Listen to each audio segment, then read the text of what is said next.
Renungan Pagi, Christ Triumphant atau Kristus yang Menang oleh Ellen G. White, 27 Oktober 2025. Mari kita berdoa. Bapa kami yang di sorga, Allah pencipta langit dan bumi, laut dan segala isinya, Allah yang maha besar, maha kuasa, sumber segalanya, yang kami sembah selalu melalui anak-Mu yang tunggal, Yesus Kristus. Terpujilah Yesus, anak Allah yang maha tinggi, yang adalah penebus, penolong, penghibur, pengantara kami.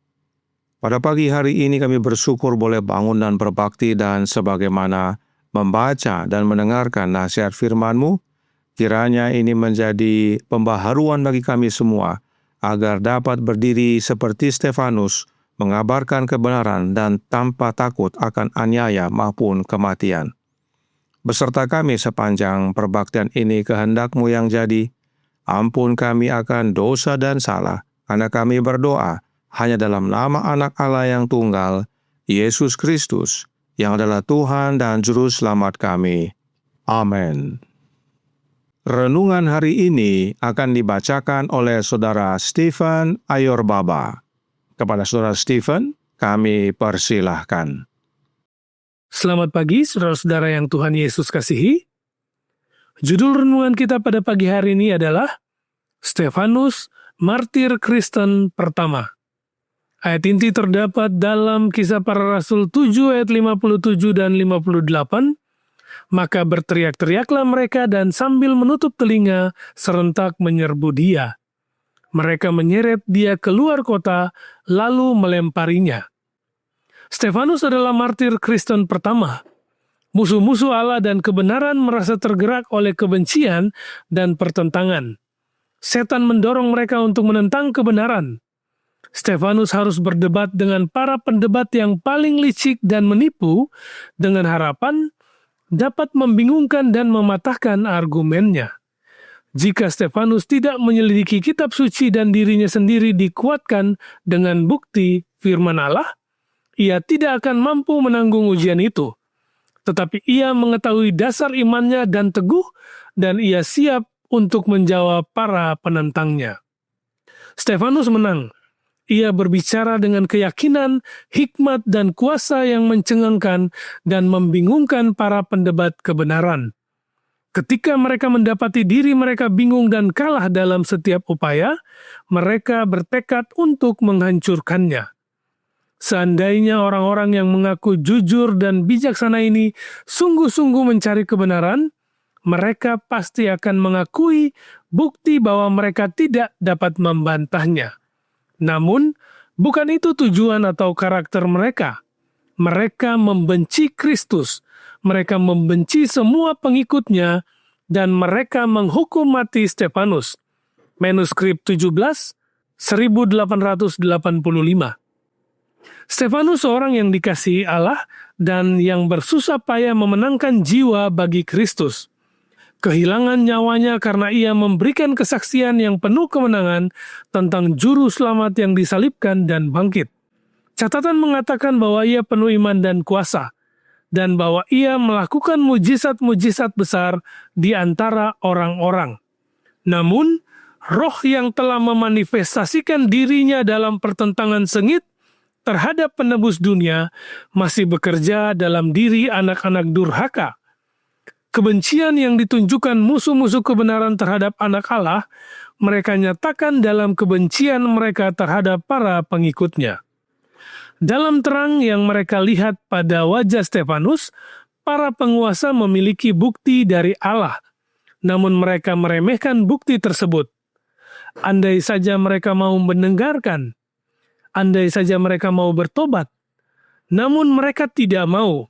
Dan teguran Allah datang dari bibir saksi yang setia. Hai orang yang keras kepala dan yang tidak bersunat hati dan telinga, kamu selalu menentang Roh Kudus, sama seperti nenek moyangmu, demikian juga kamu. Manuskrip 11 tahun 1900. Demikian bacaan firman Tuhan pada pagi hari ini. Tuhan Yesus memberkati. Terima kasih atas penata layanan Saudara Stephen. Tuhan Yesus memberkati. Selamat pagi saudaraku dalam Tuhan. Mengapa Stefanus ditangkap dan akhirnya menjadi martir pertama? Kita baca Kisah 6 ayat 8-14 yang berbunyi, "Dan Stefanus yang penuh dengan karunia dan kuasa mengadakan mujizat-mujizat dan tanda-tanda di antara orang banyak. Tetapi tampillah beberapa orang dari jemaat Yahudi yang disebut jemaat orang Libertini. Anggota-anggota jemaat itu adalah orang-orang dari Kirene dan dari Alexandria bersama dengan beberapa orang Yahudi dari Kilikia dan dari Asia. Orang-orang itu bersoal jawab dengan Stefanus, tetapi mereka tidak sanggup melawan hikmatnya dan roh yang mendorong dia berbicara.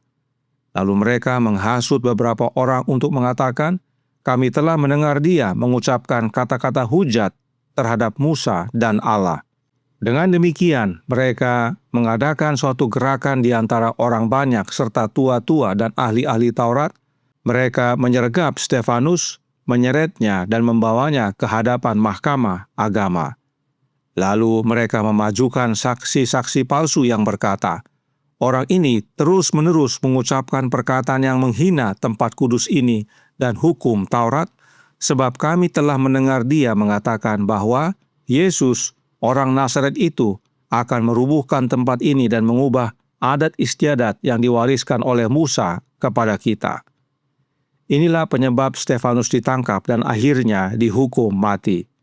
Tentang hal ini Roh Nubuat berkata dalam The Acts of the Apostles halaman 575 paragraf 1.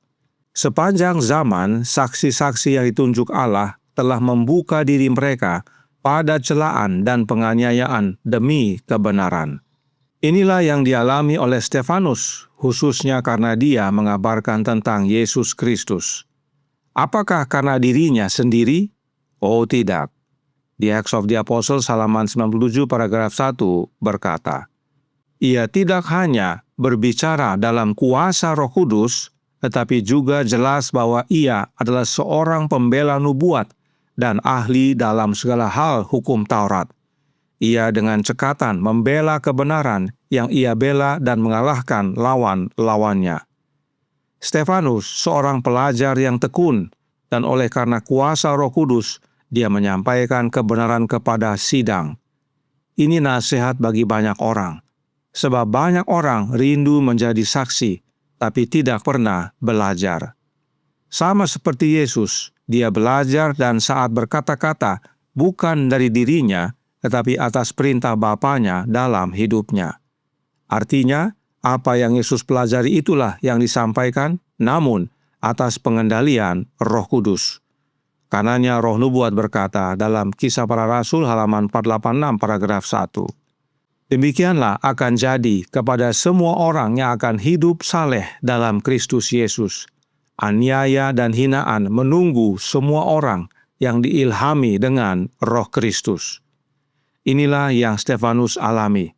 Roh Kristus yang berkuasa dalam hidupnya, dan oleh pekerjaan Roh Kristus, Stefanus menjadi saksi yang penuh kuasa, tidak takut akan aniaya dan maut sekalipun.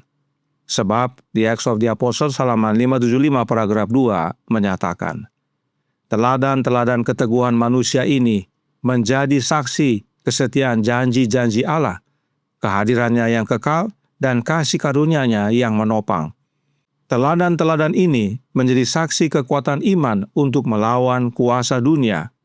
Adalah pekerjaan iman untuk merasakan kelegaan di dalam Allah di saat-saat tergelap dalam pekerjaan iman, untuk merasakan betapapun beratnya pencobaan dan badai yang menerpa, bahwa Bapa kita memegang kendali. Hanya mata iman yang dapat melihat melampaui hal-hal duniawi untuk menilai dengan tepat nilai kekayaan kekal. Oleh sebab itu, dalam halaman 576 paragraf 1 dilanjutkan, Yesus tidak menawarkan kepada para pengikutnya harapan untuk meraih kemuliaan dan kekayaan duniawi, untuk menjalani hidup yang bebas dari pencobaan. Sebaliknya, ia memanggil mereka untuk mengikutinya di jalan penyangkalan diri dan celaan. Inilah yang akan dialami orang-orang yang tinggal di dalam Yesus, yaitu oleh menerima rohnya Yesus. Dan perhatikan dua kebenaran berikut ini. Kisah 7 ayat 55 dan 56 berkata, "Tetapi Stefanus yang penuh dengan Roh Kudus menatap ke langit, lalu melihat kemuliaan Allah dan Yesus berdiri di sebelah kanan Allah. Lalu katanya, 'Sungguh aku melihat langit terbuka dan Anak Manusia berdiri di sebelah kanan Allah.'" Stefanus penuh dengan Roh Kudus dan melihat di sorga kemuliaan Bapa dan Yesus Kristus yang berdiri di sebelah kanan Bapa. Nah, Roh Nubuat berkata dalam Science of the Times tanggal 3 Maret tahun 1890 paragraf 4. Yesus menampakkan diri kepada Stefanus ketika ia dikelilingi oleh musuh-musuh yang kejam. Sang martir diberi kesempatan untuk melihat kemuliaan Allah, sementara Yesus berdiri di sebelah kanannya untuk menolong hambanya yang menderita. Roh Nubuat berkata bahwa Yesus berdiri di sebelah kanan Stefanus. Lalu bagaimana dengan Yesus yang berdiri di sebelah kanan Bapa? Apakah ada dua Yesus? Apakah Roh Nubuat bertentangan dengan Alkitab? Tentu tidak. Tidak ada dua Yesus, dan Roh Nubuat tidak bertentangan dengan Alkitab. Sebab Yesus berdiri di sebelah kanan Stefanus oleh kehadiran Roh-Nya Yesus, yaitu hidupnya Yesus. Itulah yang Alkitab sebut dengan penuh dengan Roh Kudus. Istilah berdiri di sebelah kanan adalah gambaran penyertaan Yesus kepada Stefanus. Namun secara fisik, Yesus sebenarnya ada berdiri di sebelah kanan Bapa di sorga. Ini semua adalah pengalaman Stefanus yang melayakkan dia menjadi martir Kristen yang pertama. Sebab Yesus tinggal di dalam Stefanus dan Stefanus tinggal di dalam Yesus. Bagaimana dengan kita? Tuhan memberkati, saya bawa dalam nama Yesus. Amin. Mari kita berdoa. Bapa kami yang di sorga, Allah pencipta langit dan bumi, laut dan segala isinya, Allah yang maha besar, maha kuasa, sumber segalanya, yang kami sembah selalu melalui anak-Mu yang tunggal, Yesus Kristus. Terima kasih atas pekabaran melalui kehidupan Stefanus. Nyata dalam kehidupannya bahwa meski Engkau, ya Yesus, melayani di hadapan Bapa sebagai imam besar kami, namun oleh karena Roh-Mu yang Engkau curahkan, tetap melayani kami di dunia ini umat-umat-Mu, sebagaimana Engkau menyertai Stefanus. Karenanya tolong kami ya Bapa, karuniakanlah roh anak-Mu dalam hidup ini, agar melalui kehadiran Kristus dalam hati kami, dan kami tinggal dalam Dia, kami menjadi saksinya penuh kuasa, yang tidak takut untuk mengabarkan kebenaran kepada dunia, sehingga banyak orang yang boleh datang bertobat kepadamu, ya Bapa. Beserta kami sepanjang hari ini kehendak-Mu yang jadi, ampun kami akan dosa dan salah, karena kami berdoa hanya dalam nama Anak Allah yang tunggal, Yesus Kristus, yang adalah Tuhan dan Juru Selamat kami. Amin.